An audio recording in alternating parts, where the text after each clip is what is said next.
Sir আসসালামু আলাইকুম। ওয়ালাইকুম আসসালাম। স্যার আসলে হয়েছে কি, গত 3 বছর ধরে আমি রিডিকের উপর রিডিক দিয়ে যাচ্ছি। খুব ডিপ্রেস স্যার। আমি যাচ্ছিলাম আপনার কাছ থেকে টিউশন নিতে।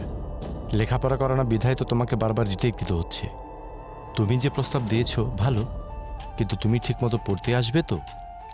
স্যার সেটা তো আসতে পারবো না।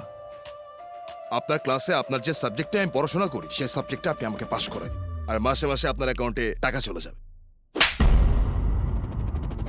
তোমার মতো এরকম নোংরা ছাত্র আমার সামনে কোনোদিন এসে দাঁড়াবে না। স্যার আপনি কি ভাবছেন? আমাকে কি রাস্তার ছেলে ভাবছেন? আমি রাস্তার ছেলে? আমার ভাইকে আপনি জানেন না, আমার বাবাকে আপনি জানেন না।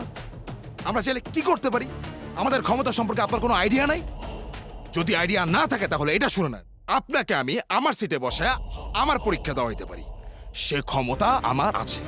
আপনি আমাকে ভার্সিটির সবার সামনে থাপ্পড় দিলেন, হেনস্থা করলেন, অপমান করলেন। এখন কিছু করবো না, জাস্ট একটু ট্রেলার দেখাবো।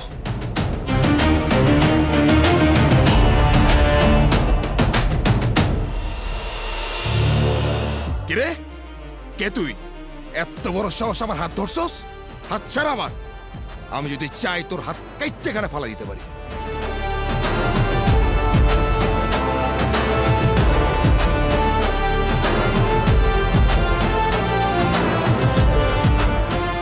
মাথার মগজের সাইজের চেয়ে যদি কথার সাইজ বড় হয়ে যায় না, তাহলে অনেক সমস্যা হয়। কিন্তু এমন অবস্থা করব, গলা দিয়ে কথা বের হবে না।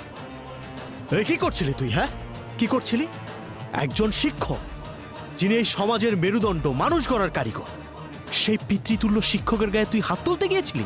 এই সাহস তুই কোথায় পেলি? হ্যাঁ, তোর ভাই অনেক ক্ষমতাবান, তোদের অনেক টাকা, অনেক প্রভাব।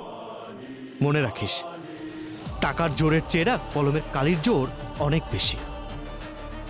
ভবিষ্যতে কোনো শিক্ষকের গায়ে হাত তোলা তো দূরের কথা, যদি অপমান করার দুঃসাহস করেছিস না, উপরওয়ালাকে সাক্ষী রেখে বলছি, কে তুই, কে তোর ভাই, কে তোর বাপ, কাউকে দেখবো না, উলঙ্গ করে পেটাবো। চল ভাগ।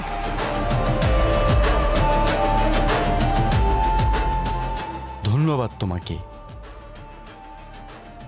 স্যার, আপনি প্লিজ এবার ক্লাসে যান। আমি খুব খুশি হয়েছি।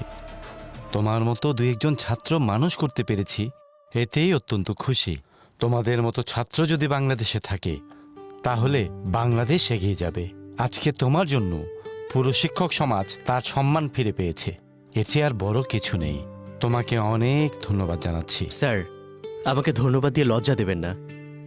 আপনি আমার পিতার সমতুল্য, আর সন্তানের সামনে পিতাকে কেউ অপমান করে কথা বলবে, সন্তান তো সহ্য করবে না স্যার। আর অন্যায়ের বিরুদ্ধে কিভাবে প্রতিবাদ করতে হয় তা তো আমি আপনার কাছ থেকেই শিখেছি। আমার জন্য দোয়া করবেন স্যার। অবশ্যই তোমার জন্য দোয়া করছি বাবা। বড় হও, ভালো থেকো।